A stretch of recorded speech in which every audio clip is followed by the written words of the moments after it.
Ravindra Jadeja, sir Jadeja. ఈ పేరు వింటే జడేజా గెలిపించిన మ్యాచ్లన్నీ మన కళ్ళ ముందు తిరుగుతాయి.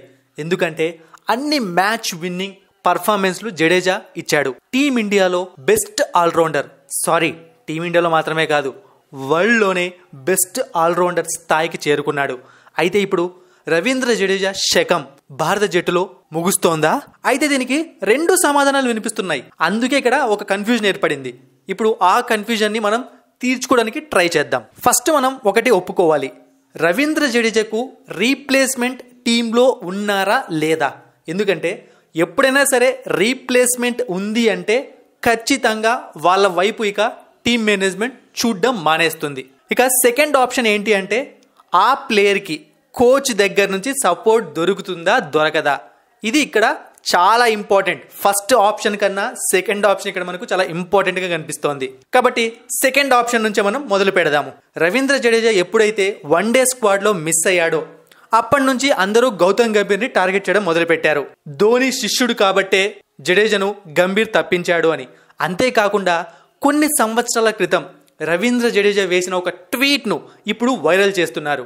ఈ ఒక్క ట్వీట్ తోనే జడేజా టీంలోంచి వెళ్ళిపోయాడు, గంభీర్ ఈ ట్వీట్ ను పర్సనల్ గా తీసుకున్నాడు అంటున్నారు. మీకు గుర్తుందో లేదో, ఒక ఐపీఎల్ మ్యాచ్ లో ధోని బ్యాటింగ్ వచ్చినప్పుడు గంభీర్ కేకేఆర్ కెప్టెన్ గా ఉండి ధోనికి టెస్ట్ ఫీల్డింగ్ సెటప్ చేశాడు.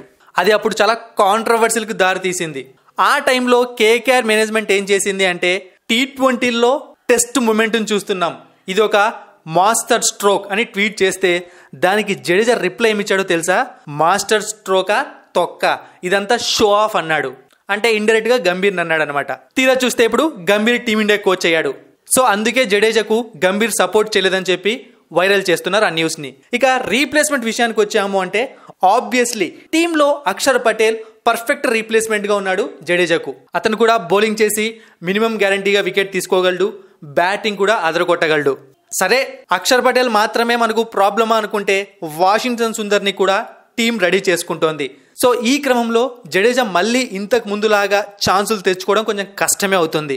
బట్ జడేజా శకం ముగిసిపోయిందా అంటే ఒక బీసీసీఐ పర్సన్ మాత్రం ఇంకా లేదు, జడేజా గేమ్లోనే ఉన్నాడు. అక్షర్ పటేల్ అవ్వచ్చు, వాషింగ్టన్ సుందర్ అవ్వచ్చు, ఎవరైనా అవ్వచ్చు, వాళ్ళు టీంలో రెగ్యులర్ ప్లేయర్ అవ్వాలి అంటే చాలా కష్టపడాలి. ఎందుకంటే జడేజా అలాంటి స్టాండర్డ్స్ని సెట్ చేశాడు అంటున్నారు. చూద్దాం, ఇంకా చాలా కాలం ఉంది. జడేజా ఇంకా T20 ఫార్మాట్ కు మాత్రమే రిటైర్మెంట్ ప్రకటించాడు, వన్డేలో టెస్టులకి ఇంకా రిటైర్మెంట్ ప్రకటించలేదు. కాబట్టి ఫ్యూచర్లో మనకు తెలిసిపోతుంది ఇంకొక 6 months 7 months లో జడేజా పరిస్థితి ఏంటి అని.